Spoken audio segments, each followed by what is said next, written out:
নমস্কাৰ সকলোকে পুনৰ অন্য এটা ভিডিঅ'লৈ আপোনালোকক স্বাগতম জনাইছোঁ। আশা কৰোঁ সকলো ভালে আছে। আজি এই ভিডিঅ'ত আপোনালোকক দেখুৱাম যে কেনেদৰে আপোনালোকে ৰিয়েলমি নাৰ্জো 50A মোবাইলৰ ছফ্টৱেৰ আপডেট মাৰিব পাৰিব। সকলোখিনি প্ৰচেছ দেখুৱাম। যদি ভিডিঅ'টো চাই ভাল লাগে প্লিজ লাইক এণ্ড ছাবস্ক্ৰাইব কৰি দিব, আৰু যদি ফেচবুকত চাই আছে প্লিজ পেজটো ফ'ল' কৰিবলৈ নাপাহৰিব। তেনেহ'লে ব'লক ভিডিঅ'টো আৰম্ভ কৰোঁ। এতিয়া আপোনালোকে ছফ্টৱেৰ আপডেট মাৰিবলৈ কাৰণে আপোনালোকৰ মোবাইলৰ ছিটিংছ এপটো অ'পেন কৰিব। ইয়াতে মই ছিটিংছ এপটো অ'পেন কৰি লৈছোঁ। অ'পেন কৰাৰ পিছত আপোনালোকৰ সন্মুখত এনেদৰে আহিব। ইয়াতে লিখা আছে software update new version available. ইয়াতে ক্লিক কৰি দিব। ক্লিক কৰাৰ পিছত পেজটো অলপ লোডিং হ'ব, আপোনালোকে অলপ ৱেইট কৰিব।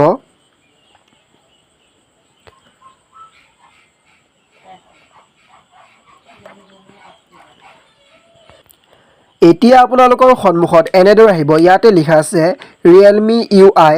তাৰপিছত ইয়াতে আপোনালোকে দেখা পাব যে আপডেট এভেইলেবল।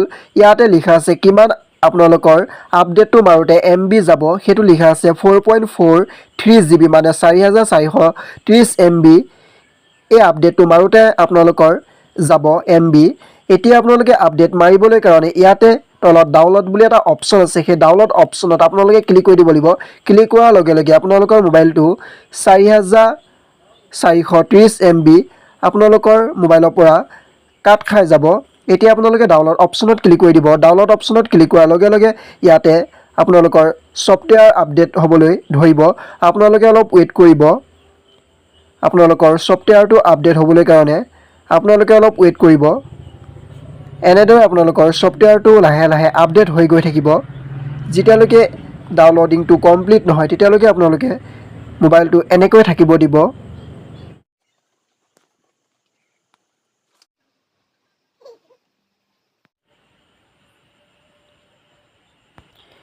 এতিয়া আপোনালোকৰ মোবাইলত ডাউনলোড হোৱাৰ পিছত ইনষ্টল নাও বুলি আহিব।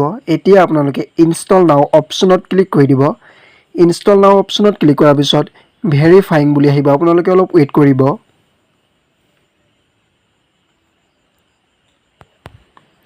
ভেৰিফাইং হোৱাৰ পিছত আপোনালোকৰ মোবাইলটো অট'মেটিক ছুইচ অফ হৈ যাব, নিজে ৰিষ্টাৰ্ট হ'ব। এতিয়া আপোনালোকে দেখা পাইছে যে ইয়াতে লিখা আছে updating please wait, updating do not restart. আপোনালোকে কোনো ৰিষ্টাৰ্ট নকৰিব, এইটো অট'মেটিক নিজে আপডেটিং হ'ব। আপোনালোকে অলপ ৱেইট কৰিব।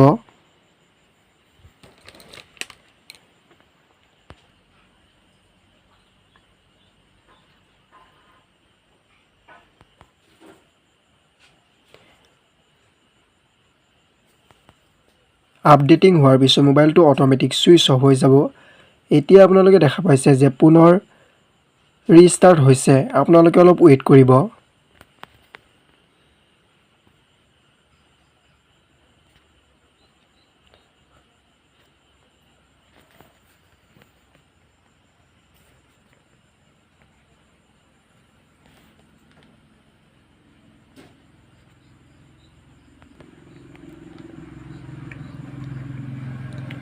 নিশ্চয় আপোনালোকে দেখা পাইছে আপোনালোকৰ নিজৰ মোবাইলৰ নামটো ইয়াত শ্ব' হ'ব। আপোনালোকৰ কি মোবাইল হয় সেইটো ইয়াতে আপোনালোকে দেখা পাব।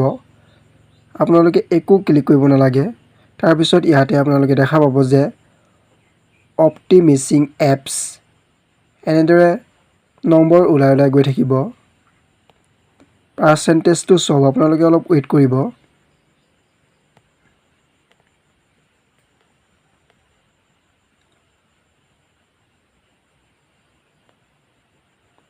তাৰপিছত আপোনালোকে দেখা পাব যে আপোনালোকৰ ছফ্টৱেৰ আপডেট অলৰেডি সমাপ্ত হৈ গৈছে, আৰু আপোনালোকৰ নিজৰ মোবাইলটো ছুইচ অফটো খোল খাই ৰিষ্টাৰ্ট হৈ আপোনালোকৰ মোবাইলটো অ'পেন হৈ যাব।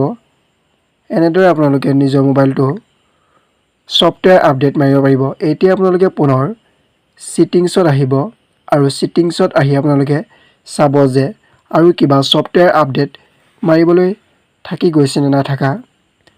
এতিয়া তললৈ স্ক্ৰল ডাউন কৰিব। ইয়াতে আপোনালোকে দেখা পাব যে এবাউট ডিভাইচ, ইয়াতে আপোনালোকে ক্লিক কৰি দিব।